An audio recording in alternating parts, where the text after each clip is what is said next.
Hi, this is Daryl Myatt from Keller, Texas. Today is Tuesday, August 24th, 2010. This is not my regular news report. This is a little special report that I just felt compelled to talk about our Muslim socialist president. I saw on CNN yesterday a story that was just talking about how people mistakenly think he's Muslim, that he's really a Christian, and they put this whole spin on his religious beliefs as being a Christian, and I couldn't help but nearly vomit. Okay, I'm sorry. I'm one of those, I go by what you do, because that means a lot more to me than what you say, because clearly, I'm sorry, people in government, people in politics, they tend to lie to us. I mean, look at the bill they just recently passed that says it's okay to lie. So I just had to put this together and try to refresh some people's memories. This man grew up in a Muslim school in Indonesia. His dad was a Muslim. His stepfather was a Muslim. You don't walk away from that. You don't say, "Hey, Dad, I'm a Christian now," without getting shot. All right? Just to refresh your memory, if you recall, his first television interview as president was not on CBS, not ABC, not NBC, not Fox, not CNN. It was on Al Arabiya Television, a Muslim-run television station. His first call to state was not to, Great Britain, Tony Blair. It wasn't to Putin over in Russia. It wasn't to any major head of state. It was to Mahmoud Abbas, the president of the Palestinian Authority, also a Muslim. Clearly this man is Muslim. He bowed to a Saudi king. Only a Muslim would do that, showing his subservient position in their ideology called Islam. I just want to read some things to you here. Here's some things that I'm going to read a phrase, and after every one of them, I could say people said it didn't matter. But I'm not going to do it after each and every one. So I just want to give you some things, all food for thought, all verifiable, all things you can look up and confirm. When Obama wrote a book and said he was mentored as a youth by Frank Marshall Davis, an avowed communist, people said it didn't matter. When it was discovered that his grandparents were strong socialists, sent Obama's mother to a socialist school, introduced Frank Marshall Davis to young Obama, you get the point. When people found out that he was enrolled as a Muslim child in school and his father and stepfather were both Muslims. When he wrote another book, he authored, "I will stand with the Muslims should the political winds shift in an ugly direction." When he admittedly in his book said he chose Marxist friends and professors in college. When he traveled to Pakistan after college on an unknown national passport. When he sought the endorsement of the Marxist Party in 1996 as he ran for the Illinois Senate. When he sat in church in Chicago for 20 years and listened to a preacher spew hatred for America and preach black liberation theology. When an independent Washington organization that tracks Senate voting records gave him the distinctive title as the most liberal senator. When the Palestinians in Gaza set up a fundraising telethon to raise money for his election campaign. When his voting record supported gun control. When he refused to disclose who donated money to his election campaign as all the other candidates had done, people said it didn't matter. When he received endorsements from people like Louis Farrakhan and Muammar Gaddafi and Hugo Chavez. When he pointed out that he was a total newcomer and had absolutely no experience at anything except community organization. When he chose friends and acquaintances such as Bill Ayers and Bernardine Dorn, who were revolutionary radicals. When his voting record in the Illinois Senate and in the U.S. Senate came into question. When he refused to wear a flag, a lapel pin, and did so only after public outcry, people said it didn't matter. When people started treating him as a messiah and children in schools were taught to sing his praises. When he stood with his hands over his groin area for the playing of the national anthem and Pledge of Allegiance, people said it didn't matter. When he surrounded himself in the White House with advisors who were pro-gun control, pro-abortion, pro-homosexual marriage, and wanting to curtail freedom of speech to silence the opposition. When he aired his views on abortion, homosexuality, and a host of other issues.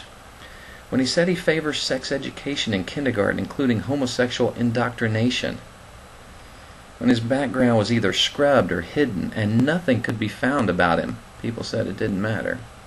When the place of his birth was called into question and he refused to produce a birth certificate, and he spent over $2 million to keep from having to go to court to show this original birth certificate, people said it didn't matter. Yet, you go get a job at 7-Eleven, you better have a birth certificate. When he had an association in Chicago with Tony Resco, a man of questionable character who is now in prison and had helped Obama to a sweet deal on the purchase of his home, people said it didn't matter. When it became known that George Soros, a multi-billionaire Marxist, spent a ton of money to get him elected, when he started appointing czars that were radicals, revolutionaries, and even avowed Marxists or communists, when he stood before the nation and told us that his intentions were to fundamentally transform this nation into something else, people said it didn't matter.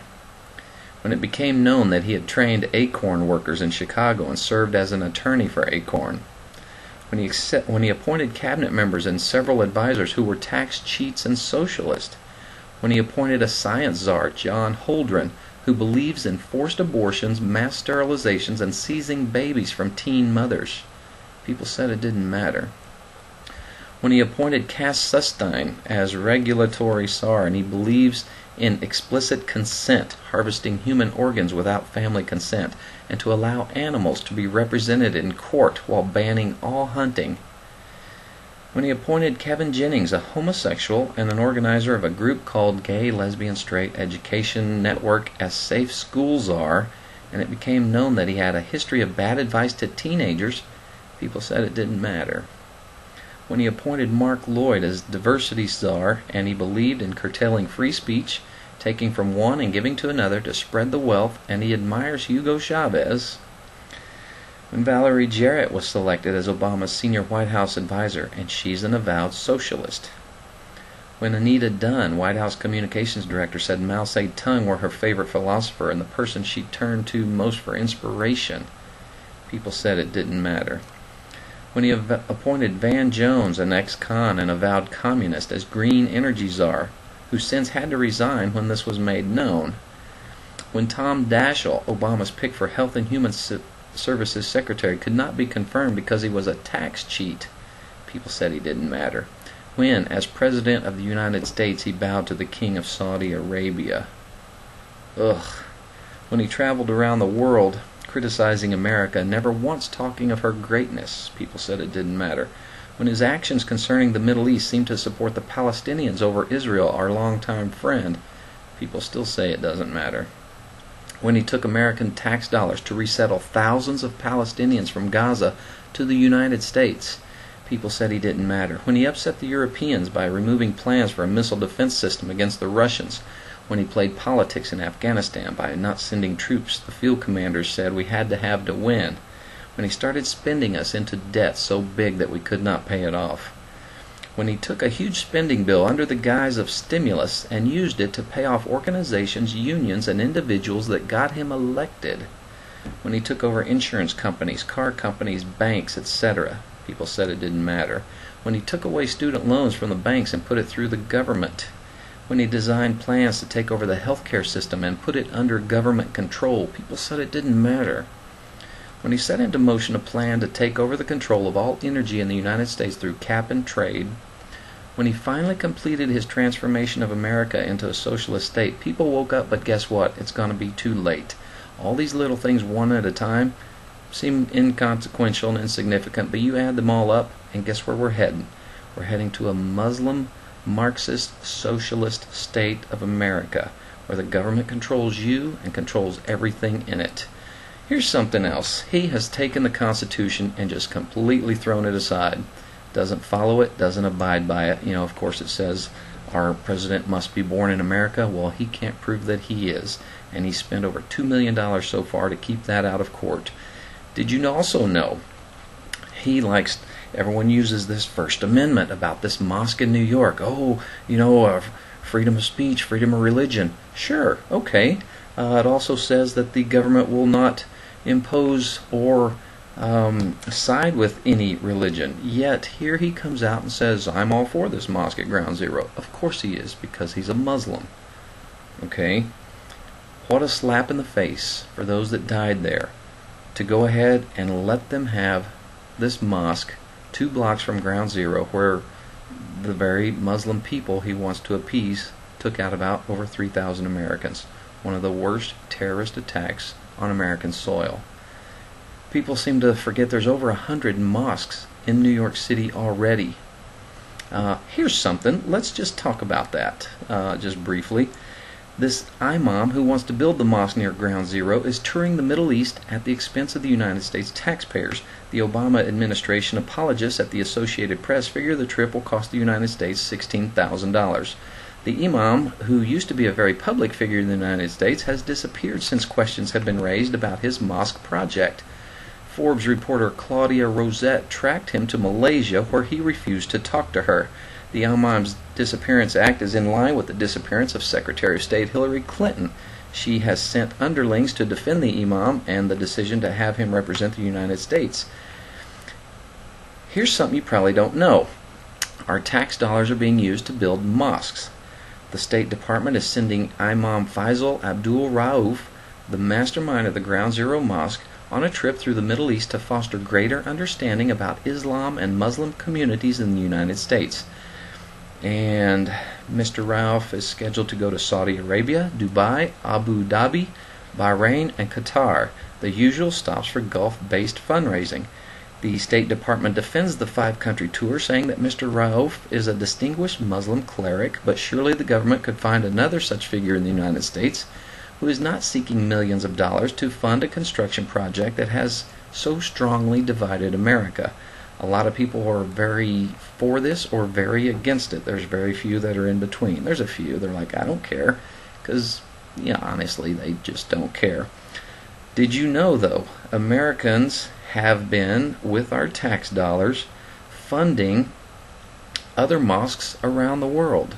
Okay, the U.S. government helped save the Amr ibn al-Az Mosque in Cairo, which dates back to 642. Also, the ribbon cutting at the 12th century Kizim Kazi Mosque, which was refurbished with United States taxpayers' money. What about this First Amendment, that we're not supposed to give money or create laws for any one particular faith? You know what? If we're going to fund mosques all over the world, what about the Third Jewish Temple? I believe it's time. If we're going to fund these Muslim mosques, it's time we put some money, give it to the Temple Institute in Jerusalem, who is trying to put everything together to build the Third Jewish Temple. It will happen. It's coming. And let's look at some other things. Psalm 119 verse 105 says, Your word is a lamp to my feet and a light to my path. Let's see what some other presidents have said through the years. George Washington said that it's impossible to govern the world without God and the Bible. Herbert Hoover said, The whole inspiration of our civilization springs from the teachings of Christ and the lessons of the prophets. To read the Bible for these fundamentals is a necessity of American life. Herbert Hoover. Abraham Lincoln said, In regard to this great book, I have but to say it is the best gift God has given to man. All the good Savior gave to the world was communicated through this book. But for it we could not know right from wrong. All things most desirable for man's welfare, here and hereafter, are to be found portrayed in it. Ulysses S. Grant said, Hold fast to the Bible as the sheet anchor of your liberties. Write its precepts in your hearts and practice them in your lives. To the influence of this book we are indebted for all the progress made in true civilization, and to this we must look as our guide in the future. Righteousness exalteth a nation, but sin is a reproach to any people. That's from the Bible. And what is our current president, Barack Hussein Obama's famous quote about the Bible? How about, I do not consider America a Christian nation. That's because he's a Muslim, people. And you're going to find out that truth very soon, because he will be revealed for what he is. God bless you. Hope to talk to you soon.